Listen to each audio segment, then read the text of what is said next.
Broadcasting from the business capital of the world, this is the Podcast Business News Network. Hey, welcome back, everybody. Many of us, I'm going to say, and I think I'm going to be accurate here, all of us are dealing with some kind of challenge at some time. Sometimes those challenges can be pretty crippling, and sometimes we turn to different things to get through them. Be it, alcohol, substance, other addictions. A lot of this, and maybe all of it, and we're going to learn that today, goes back to our childhood. And we're going to talk with somebody who helps people have aha moments with that and gets them back on the path to a wonderful life. She is the program director of Prevail Recovery Center, and she's our professional of the year. So great to have her back here. Lori McCarter joins us on the program. Hey, Lori, how you doing? I'm doing well. How are you this morning? Real good. And I'm great. I'm grateful we're talking because I've heard this before. I've had hypnotherapy and gone back to my childhood to realize, I call it connecting the dots between now and back then. And I've never understood how a recovery center can get to the root of the problem and help people get on the right path. Is everything that we deal with, the challenges that we have, does it all go back to our childhood or the majority of it? A lot of times, yes, it does go back to childhood issues. Whether they were told something or whether they experienced something, those things linger in their minds, and it creates doubt in themselves, and so they're looking for something outside to make them feel better inside. You said they were told something. Is it possible that you could have heard a comment, maybe overheard something? You're 6 years old. You pass the kitchen. Mom or dad says something. It's not even for you, but you internalize it. You think it is. Or maybe it's just a fleeting comment like, hey, Jimmy, that's a beautiful painting you did. But we know the sky is not green. The sky's blue. You could do better than that. Come on, Jimmy. Those little things there. Right. And that's, a parent just wanting their kid to understand, that the sky is blue, maybe not to be bullied if, other kids see the painting. Right. Things like that. Could those turn into major challenges later in life, like addiction? Absolutely. I know clients have been told, if you're going to cry, I'll give you something to cry about, which tells them not to feel. They turn that into, I shouldn't feel anything. And so they do their best not to feel. So not to feel, they get negative feelings. They're going to drink or use over it sometimes. Wow. And I'm not throwing any parents under the bus. It's just those things we say, hey, listen, if I could go back knowing what I know now, having done the work, if you will, learning about all of this, I would have parented differently. And just the silly, fun little things you say to your kids, you're just goofing around with them. Maybe think about that and filter it because it could have an impact later in life. Even just like we tease our kids, like, just have fun, whatever it might be. Are you a parent? I am. Yeah. Do you feel that way, knowing what you know now, you might have done things a little bit different? Oh, absolutely. Absolutely. I would have done a whole lot of different things because I have learned in my own recovery how to communicate now. And to be clear with my communication instead of implying things and then them turning it into something totally different. Yeah, I'm going to say something, and I don't mean this in a negative way, but a lot of the things when my kids were younger, my youngest is 16, that I would say, just goofing around, literally just having fun, goofing around. It's the same stuff my father did. Right. Well, the sad thing is we come by it honestly because, our parents are somebody that we're supposed to trust, and sometimes parents are not trustworthy. But bottom line is they're somebody we're supposed to love and trust, and so we keep going back to that person even though they say things or treat us in a harsh way or in even an abusive way. We keep going back to that same person trying to get that love and affection that we're looking for. And I'll tell you, Lori, I'm not even talking about the abusive side. I'm just talking about those just little comments. Just comments, yeah. So just meant in a fun way. I had a client that came in and she was so insecure about herself, and all her life she had been compared to her older two sisters. One was the honor roll student, and the other one was the prom queen. And she kept her parents would say to her, "Why can't you be like us?" And so what she heard was, "I'm not good enough." And so her insecurity was huge because her parents had never told her she wasn't good enough, but they always compared her. Wow. And that's such a classic. Why can't you be more like your sister? Exactly. Jeez. We don't, as parents, we don't realize the implications that they could have later in life. And it doesn't mean that every child is going to internalize that. You could have child A and child B. Parents say the same exact thing. Child A takes it internally, and it's just life-changing. Child B, rolls off their shoulder, whatever. It doesn't even bother them. Sure. Absolutely.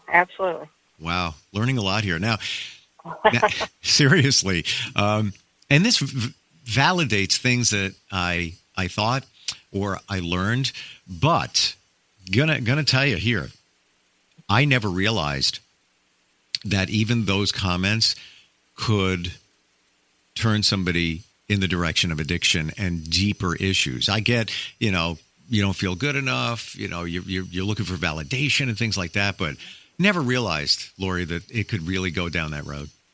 Absolutely. Wow. How do you, within the recovery center there, how do you uncover those things? Now, I used hypnotherapy, so I got into my subconscious to figure it out. How do you do it there? We build rapport with our clients. Our therapists, the very first time that they meet with their therapist, they go through what's called a biopsychosocial, and this is looking at who they were raised with, how they were raised, were they raised in a culture. It asks about any kind of abuse. And this, after you've built a rapport with a client, eventually they're going to open up about things. And so it will be like the very first time that they have ever even said, yes, I was abused, because they have this safety place to say that. And so that gives us things to work on. We create a treatment plan, and our therapists create a safe environment for them to start working on those traumas. And they have to recognize what were traumas and what do we need to work on here right now, because we only have them for a brief time. We have them, 60 to 90 days at most. And so we only have them for a brief time, so we don't want to open up a can of worms that we can't close, but we also want them to start getting the help that they need. Wow. When now we're into the recovery phase, and you always hear the 12-step program. Is it really 12 steps? Does it have to be 12 steps? What's the reason for that? The 12 steps came from the Alcoholics Anonymous program. It's 12 steps to recovery or a design for living, whatever you want to call it. But there's a lot of other things that are available out there. There's Celebrate Recoveries that are done through the churches. Is called Dharma Recovery, and it only has 8 steps. And there is Smart Recovery, and I don't know that they have any steps at all. But I mean, there's a lot of different programs. 12 steps is not the only way, is what I'm trying to say. Gotcha. Okay, understood. And I always thought it had to be 12 steps. And I'm very curious about this, and I've heard this many times. Do we all walk around with the feeling of not being good enough in some area? Yeah, I think so. I think everybody has a little bit of insecurity somewhere. Yeah, I agree with you. And it could be more in some, less in others, but right. the feeling of not being good enough, and I have to believe, like we say, comes from childhood. And as a kid, you're so impressionable, between birth and 7, that there's so much negativity in your world as a kid that at some point you're going to feel that way and then carry it. Well, and the thing is that our primary, I can't think of the word that I'm thinking of. Our primary personalities are developed by the first one is developed by the age of 4, and the second one is developed by the age of 7. And those personalities follow us throughout our lives. It is up to us when we get into 12-step programs or into recovery, whether it's counseling or whatever, to start changing those, because those will follow us. Those will haunt us. Wow. Let's break that down. Let's put the microscope on that for a second. So 0 to 4, what goes on? And then from, call it 4 to 7, what goes on? At the age of 4, that's the time that you're supposed to be close to your parents, and you're learning how to be a child and be loved and all of that. And sometimes people are not in those environments. Children are raised in abusive homes where they're sexually, physically, or mentally abused. And so that is really warped. And the sad thing is that those children will continue to go back to those parents looking for love, knowing that it's never going to be there. And then between the age of 4 and 7, that's where you're starting to become social, and things that you're learning is about your social. And if you enter that area already insecure and you're bullied or anything like that, that creates more. Now, let's just say somebody had a good environment, that, parents were loving, attentive, just things seemed good. Okay, we'll just say that. Since there was no fighting, everything was all right. They had fun. They went on vacations. Kids were provided for. And now that person has challenges later in life. What do you think could happen? A lot of times it's just drinking to a point where they trip that gene that is in there, that addictive gene, and they can't go back from that. I've heard it said you can't turn a pickle back into a cucumber. And so they trip that addictive gene because they've drank too much or used too much, smoked too much pot or whatever. And all of a sudden, it doesn't have anything to do with childhood traumas. It has to do with just having tripped that. It has to do with genetics. Absolutely. Now, what if it's somebody who hasn't gravitated toward addictions, but they're just stuck in life? They can't move forward. Maybe they're depressed. Maybe they got just challenges going on. They haven't yet, just say, go with the word yet, turn to hardcore addictions. Maybe a little here, maybe a little there. So maybe it's not the gene at this moment that is revealing itself, but their childhood was okay. What could be going on? Or is it still, there could be some genetics involved? There still could be some genetics involved, but sometimes it just has to come with their own insecurities wherever they came from. Everybody has some sort of insecurity. Society teaches women that they're supposed to be perfect and beautiful. All of the pictures on the magazines and stuff like that, these women are gorgeous, not looking at the fact that they've been altered in some way because, to fit on that magazine. But women are taught to be beautiful and a size 0 - 2 or whatever. And that's not reality. Reality is most women are heavy set in some way. But we strive to be that perfection on that magazine because that's what society has told us that we need to be. Yeah, it's so true. And we are cultivating a generation of women that are going to have some major challenges. And, I'm talking about teens. Sure. Navigating social media. And look what's going on there right now. And the last time I checked, teenage girls have the highest rate of considering suicide than any other demographic. And that was from the CDC. That was last summer. I got to believe it's probably the same situation now. Absolutely.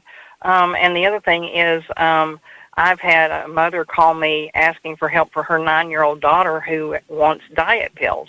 9 years old, wants diet pills. 9 years old. It's just incredible. I have no words. Wow. Yeah. Tell us your background. Getting to the recovery center and everything that you've done along the way. What got you? What motivated you to make this your life's purpose in counseling people? I was a nurse when I started in this field. I was a nurse. I was in recovery myself. But I wanted to be more involved in the aha moments with the clients because as a nurse, you give them their medication, they go off to groups or whatever, and you don't get to see the work that they do. In counseling, I get to actually be a part of the work, and I get to see that light bulb go off when they understand something.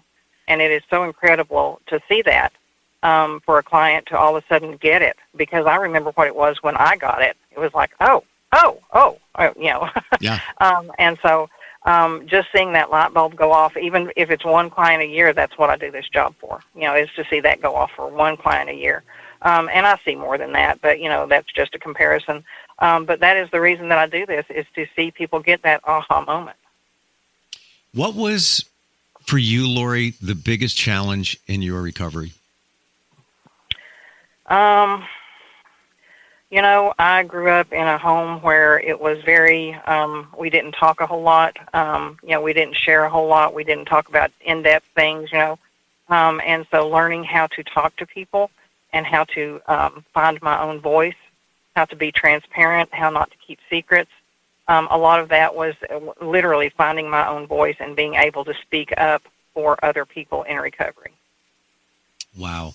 Do you think that you could be doing what you're doing now if you didn't go through some challenges in recovery? I think I could do it. I don't think I would be near as passionate about it or near as connected with it. I can learn anything from a book, but until I have the connection with the client, a lot of times they come in and they go, "Are you in recovery?" And it's like, I go, "Why is that important to you?" And I said, and they'll say, "I need to know that you understand where I'm from." Yes, I've sat in that chair before. Yes, I have sat in that chair where I had to do this biopsychosocial and tell somebody my life story. And I appreciate that you're very transparent about your life and how it's gone. All right, deep moment. Do you think that some people believe there are no coincidences? Do you believe that this was your path to go through what you went through, to do what you're doing now? It needed to happen. Absolutely. I think that was how I always knew I wanted to help people. And nursing was okay, but it wasn't how I wanted. I wanted a more in-depth. And so I think that it took what I went through in order for me to get on this path. Absolutely, I do. And, they say coincidences are just God's way of showing up anonymously. Yeah, I'm going to write that one down. You think I'm kidding? I'm not. I am. No, I'm not. Coincidences are God's way of showing up anonymously. Yes. Wow. I'm going to take that one with me. Appreciate that. Yeah, I believe the same thing. There are no coincidences. They call it a plan if you want to. It's a part of the plan, but one day we'll all understand. But maybe you won't anytime soon. And you already doing nursing. Did you feel that was all good, but you just couldn't make the mark on others the way you wanted to by doing that?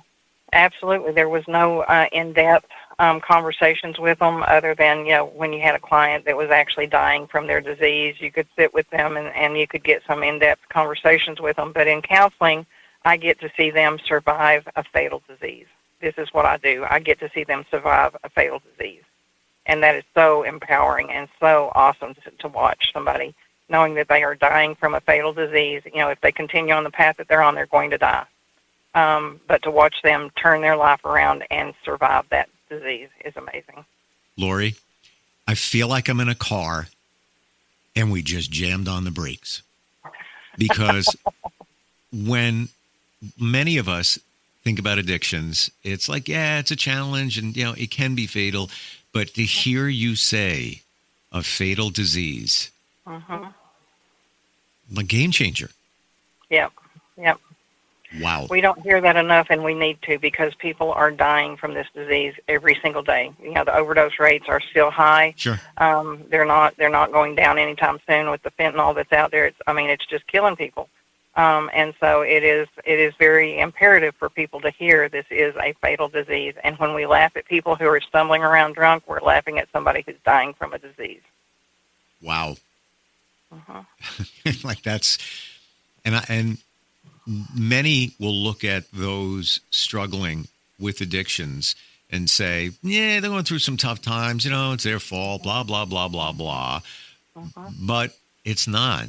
It's, we need to cut people some slack in understanding what they went through. And again, we just identified earlier that those things that many went through, it's not like it didn't have to be abuse. Exactly.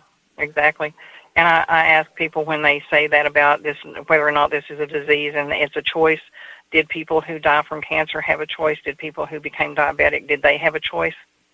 Because the answer is no. And why are we condemning people for this disease because they're looking at it as a moral issue rather than a medical issue. 100%. Nobody's walking around out there saying, yeah, hey, that was my choice. I want to do cocaine. No, there's a reason. I want to be an addict for the rest of my life. That's what I want. Yeah, I love it. It's great. It's fantastic. Absolutely. This is what I was destined to be and do. But then the other person with cancer is, you know what? I went on Amazon and I clicked a couple of boxes and I got cancer. It was great. That's why I was looking for that. It's absolutely crazy.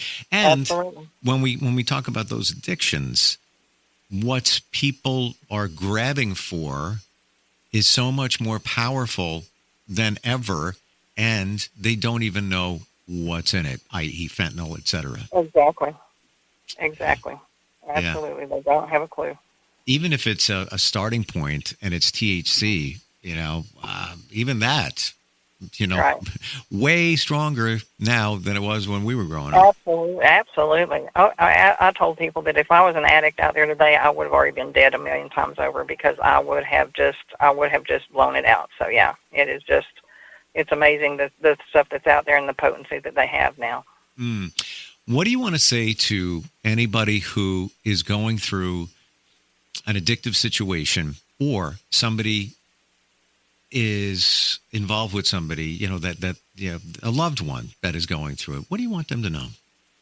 I want them to know that there's help out there, and all they have to do is take one step.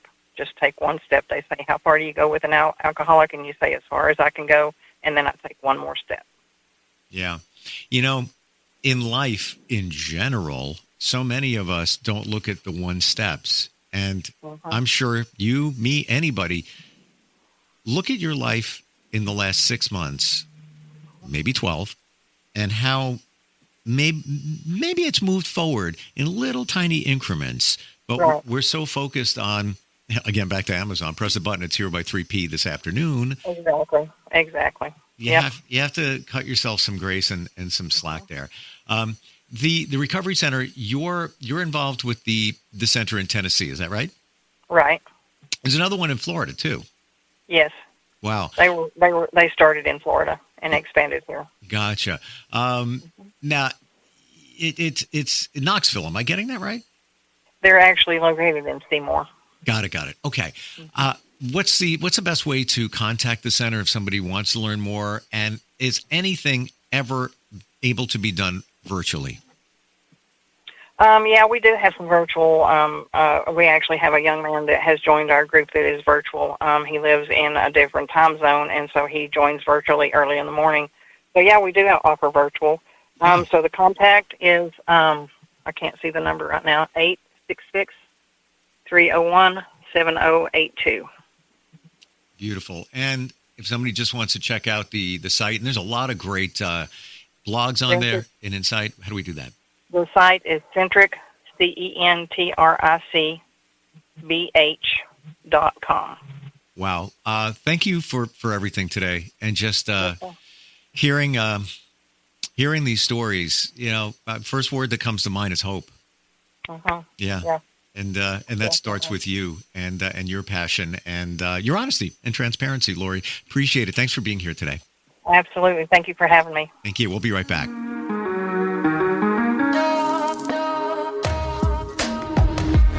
Broadcasting from the business capital of the world, this is the Podcast Business News Network.